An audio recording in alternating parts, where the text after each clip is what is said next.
The understanding of new truth brings new reality. If we have a new reality in life, then we have a new perspective on life. But what good is a new perspective if we don't have new habits? If it doesn't change us? Is it just a good idea? Have you ever heard of someone who calls themselves an inventor or an entrepreneur, but never makes a product?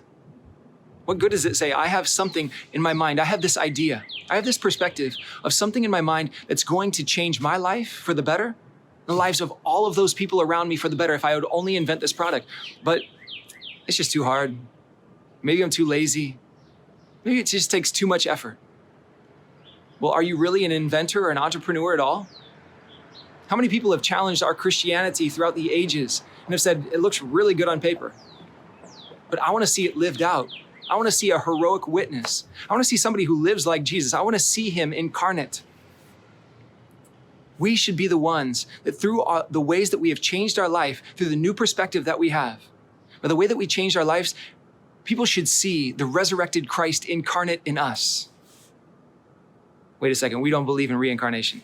Right, that's a whole nother episode. We're not going there right now. But we should reincarnate the living Christ within us. We're supposed to be his presence here on earth. And how do we do that unless we do something about it? Unless we live out the new perspective that we have. Has anybody ever been excellent at anything in this life without changing their habits? Without having a whole nother schedule or set of rules for their life?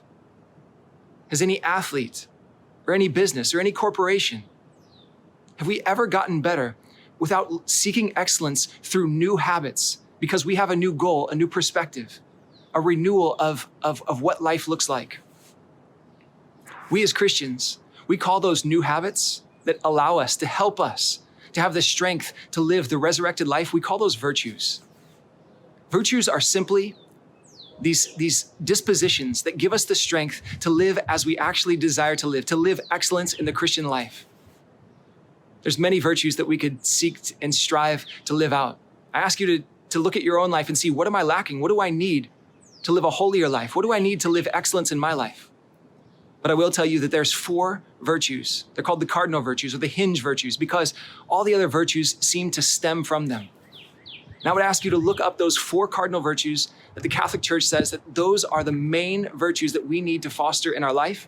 And from them will flow all the other virtues. They're in the Catholic Catechism. You can do a quick Google search. Prudence, temperance, justice, and fortitude. Look them up. I challenge you today to look up the cardinal virtues and to ask yourself, how can I live these out in my life? Maybe a further question would be, since I've become a Christian, or since I've started taking my Catholic faith seriously, since I've started calling myself a Catholic, and I have a new perspective, and I want to live excellence as a Christian, what has changed in my life? Has it just remained an idea?